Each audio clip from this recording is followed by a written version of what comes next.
నమస్తే, welcome to DD9 news. ఈ రోజు మన టాపిక్ అనాలిసిస్ లో నిన్న ఢిల్లీలో మన రెండు తెలుగు రాష్ట్రాల సీఎంలు అయితే భేటీ అయ్యడం అయితే జరిగింది. అదే కృష్ణా నది గోదావరి జలాల గురించి అయితే నిన్న సమావేశం జరిగింది. ఆ సమావేశంలో ముఖ్యమంత్రులు చర్చించినారు. సో ఏం చర్చించారు, ఏంటి, అసలు దాని గురించి ఏం తీసుకున్నారు నిర్ణయం అనేది ఒకసారి మనం చూసినట్లయితే ఇక్కడ టాపిక్ ను మనం తీసుకున్నాం. బాబుతో మిలాఖత్, బనకచర్లపై దస్కత్ అని అయితే చూస్తున్నాం. దూద్ కా దూద్, పానీ కా పానీ తేలిపోయింది. మనిషి మనోడే కానీ మనసు మనది కాదని స్పష్టమైపోయింది అనైతే ఇక్కడ మనం చూస్తున్నాం. అయితే బనకచర్లపై చంద్రబాబు ఎత్తుగడ నమ్మబలికి తెలంగాణను బలిచ్చిన రేవంత్ రెడ్డి మోసం అనైతే ఇక్కడ మనకి చెప్పే ప్రయత్నం అయితే చేస్తున్నారు. అంటే మధ్యవర్తిత్వం పేరుతో బీజేపీ చేసిన ద్రోహం ఢిల్లీ నడివీధుల్లో నగ్నంగా బట్టబలైంది అని అయితే ఇక్కడ మనం చూస్తున్నాం.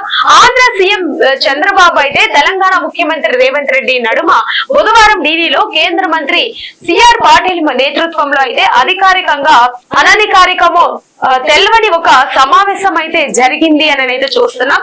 అయితే దీని మీద నదీ జలాలు వివాదాలు, ప్రాజెక్టుల అనుమతులకు సంబంధించి అనేక రాజ్యాంగబద్ధ సమస్యలున్నా అవేవి ఇందులో పాల్గొనలేదు అని అయితే ఇక్కడ స్పష్టంగా తెలుస్తుంది. అదే విధంగా కృష్ణా గోదావరి జలాల వివాదాలు పరిష్కారం కోసం కేవలం 5 రోజుల్లో ఒక కమిటీని అయితే వేయాలని ఇందులో ఒక నిర్ణయానికి అయితే వచ్చినట్టు కూడా మనం చూస్తున్నాం. అంటే ఈ కమిటీ నిర్ణయానికి అయితే వచ్చిందంటే దశాబ్దాలైన తేలని డిస్ట్రిబ్యూటర్లు, సుప్రీంకోర్టు, కేంద్ర జల సంఘం వంటివే దశాబ్దాలుగా పరిష్కరించలేని జల వివాదాలు ఈ కమిటీ కేవలం నెల రోజుల్లో అయితే ఏదైతే ఈ కమిటీ వేశారో, ఈ కమిటీ వేసిన నెల రోజుల్లో అయితే మేము వివాదాలకు ఈ కమిటీ నెల రోజుల్లో దాటవేస్తుందంట అని అయితే ఇక్కడ పరిష్కారం ఇస్తుందంట అనేది చూస్తున్నాం. మేము అపాయింట్మెంట్ చేసిన కమిటీ కాబట్టి వాళ్ళు ఎలాంటి సూచనలు చేసినా అమలు చేస్తామని అయితే ఇక్కడ మన రేవంత్ రెడ్డి అయితే ప్రకటించారు. తర్వాత ఈ మొత్తం వ్యవహారం అంతా అర్ధాంతరం ఏమిటంటే తెలంగాణ నీటి బొట్టును రేవంత్ ఆంధ్రాకు తాకట్టు పెట్టారా అని అయితే ఇక్కడ వస్తుంది. పెట్టినట్టు కూడా మనం చూస్తున్నాం. బనకచర్లపై బ్రాంచ్ లో బాబు అంటూ సాగిలా పడ్డారు. తనకు తెలంగాణ ప్రజల ప్రయోజనాల కన్నా ఆంధ్రబాబు ఆదరణే ముఖ్యమని చాటుకున్నారు మన రేవంత్ రెడ్డి అనేది చూస్తున్నాం. ముఖ్యమంత్రి అయ్యి కూడా ఇక్కడ 18 నెలలు గడిచిన జై తెలంగాణ అనలేని ముఖ్యమంత్రి ఆంధ్రతో మాత్రం ఎలాంటి వివాదాలు ఉండొద్దు అనైతే దండోరా వేస్తున్నట్లు కూడా ఇక్కడ మనకు చెప్తున్నారు.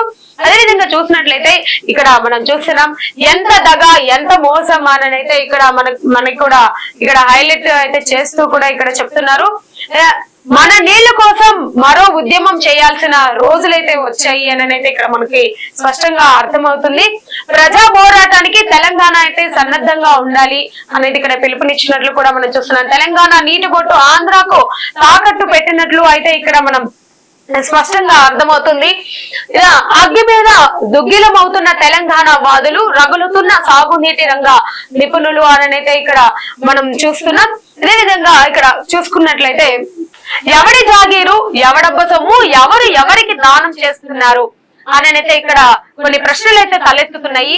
ఎవరి తాత సొమ్ముని దారపోస్తున్నారు, ఇదేం పోడి పెత్తనం, ఇదేంది పరిపాలన అనైతే ఇక్కడ అడుగుతున్నారు. వీరేంద్ర బాబు 6 దశాబ్దాల తెలంగాణ సాగునీటి స్వప్నాన్ని నిర్దాక్షిణ్యంగా నరికేసే హక్కు ఎవరిచ్చారు మీకు అనైతే అంటున్నారు. మాయ చేసి నీళ్లు కాజేసే హక్కు పక్కోడికి ఎవరిచ్చారు అనైతే అడుగుతున్నారు. జీ హుజూర్ అని సంతకాలు చేసే హక్కు కాంగ్రెస్ కి ఎవరిచ్చారు? ఇది ఎవరు పోరాడితే వచ్చిన తెలంగాణ?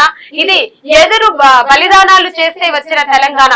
పదవులకు రాజీనామా అని ఇళ్లలో ఫైల్ మీద సంతకాలు చేసిన చీకటి నేతలు ఏ హక్కుతో తెలంగాణ హక్కులను బలిపెడుతున్నారు అనైతే ఇక్కడ అడుగుతున్నారు. అదేవిధంగా తెలంగాణ ఉద్యమంలో పాత్రే లేని వాళ్ళు ఏ హక్కు ఉన్నదని, తెలంగాణ భవిష్యత్తును కూలదోస్తున్నారు అని కూడా ఇక్కడ కొన్ని ప్రశ్నలు అయితే సంధిస్తున్నారు. ఎవరిని అడిగి అయితే నదులను సాగనంపుతున్నారు, ఎవరి అనుమతి తీసుకొని సంతకాలు చేస్తున్నారు, ఇది ప్రజలేమన్నా కోరారా, చట్టసభలు తీర్మానించాయా, అంతేనా?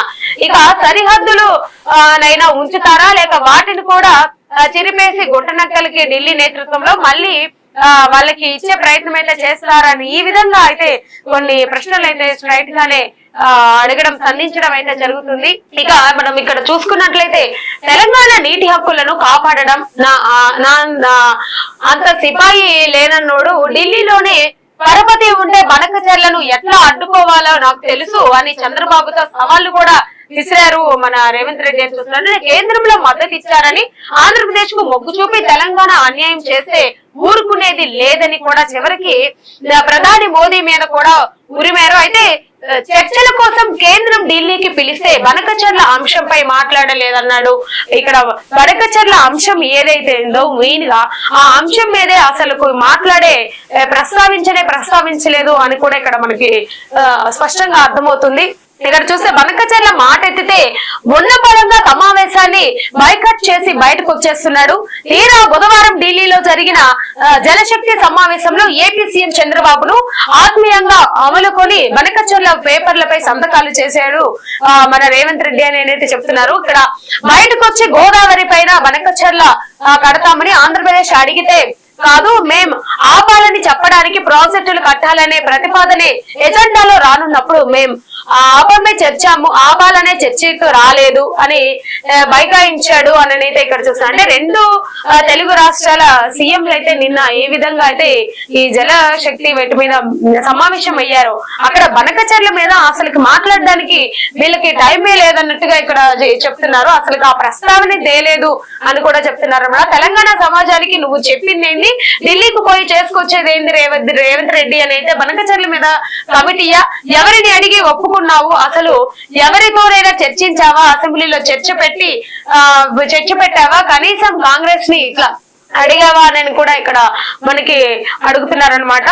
అదేవిధంగా మనం చూసినట్లయితే అదే బనకచెర్లపై అయితే చర్చ జరగలేదు అని అయితే చూస్తున్నారు. ముఖ్యమంత్రుల సమావేశంలో నిర్ణయాలు తీసుకున్నాం, కానీ ఇక్కడ చూస్తే గోదావరి కృష్ణా నదిలో అన్ని చోట్ల టెలిమెట్రీలో ఏర్పాట్లు చేశారు. అంటే అపరిష్కృతంగా ఉన్న అంశాలపై అధ్యయనానికి నూతన కమిటీ అని కూడా ఇక్కడ చూస్తున్నాం. అంటే కమిటీ ఏదైతే ఉందో కమిటీ ఏ సిఫారసులు చేసినా అమలు చేస్తామనేది ఇక్కడ సీఎం రేవంత్ రెడ్డి అయితే ఇక్కడ చెప్పినట్లు చూస్తున్నాం. అదే విధంగా మనం చూసుకున్నట్లయితే ఏపీ తెలంగాణ రాష్ట్రాల ముఖ్యమంత్రులు అంగీకారం ఇదేనా అని చూస్తున్నా. అంటే సోమవారం లోపు అయితే ఉమ్మడిగా నూతన కమిటీ నియామకం అయితే చేసే సూచనలు అయితే ఉన్నాయని కూడా ఇక్కడ చెప్తున్నారు. కమిటీ సూచనల మేరకే రెండు రాష్ట్రాలు ముందుకు సాగాయి అని అయితే ఇక్కడ మనకి చెప్తున్నారు అనమాట.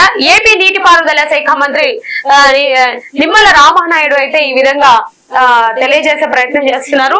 అదే విధంగా చూసినట్లయితే ఇక్కడ నిన్న ఏదైతే సమావేశం జరిగిందో ఆ సమావేశానికి కృష్ణా గోదావరి జలాలపై చర్చించేందుకు కేంద్రం జలశక్తి శాఖ మంత్రి అయితే సిఆర్ పాటిల్ సమక్షంలో CM Revanth Reddy AP CM Chandrababu భేటీ అయ్యారు. అయితే చర్చల అనంతరం సాగునీటి పారుదల శాఖ మంత్రి అయితే ఉత్తమ్ కుమార్ రెడ్డితో కలిసి సీఎం రేవంత్ రెడ్డి మీడియా సమావేశం నిర్వహించారు.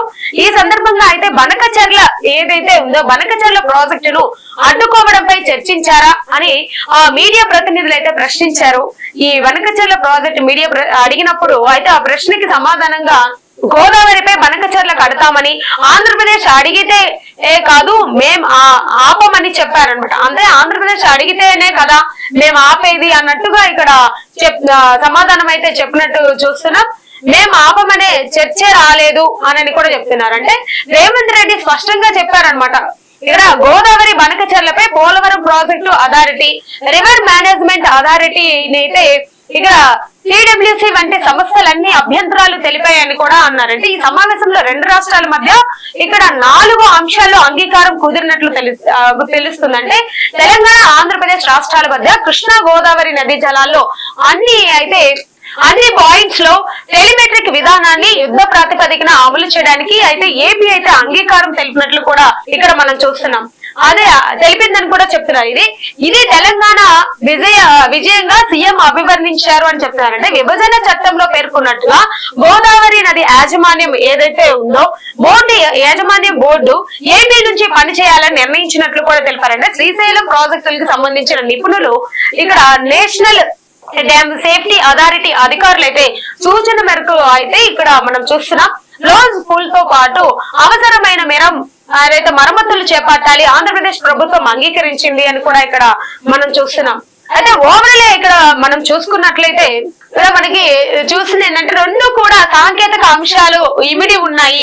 ఒకటి ఒక పరిష్కారానికి కాకపోతే ఇక్కడ మన సాంకేతిక అంశాలు ఇమిడి ఉన్నాయి కాబట్టి ఒక పరిష్కారం చూపే విధంగా అయితే సాంకేతికత పరిపాలన అధికారులతో అయితే కమిటీ ఏర్పాటు ఏదైతే ఉందో అది చేయాలని కూడా ఒక నిర్ణయం అయితే జరిగింది. ఈ కమిటీ ద్వారా ఒక బేసిక్ మెకానిజం బిల్డప్ చేసుకునేలా పెద్దగా కాలయాపన లేకుండా సోమవారం లోపు అయితే ఈ కమిటీని ఏర్పాటు చేసుకొని ముందుకు వెళ్లాలని నిర్ణయం తీసుకున్నట్టు కూడా ఇక్కడ మనకి తెలుస్తుంది.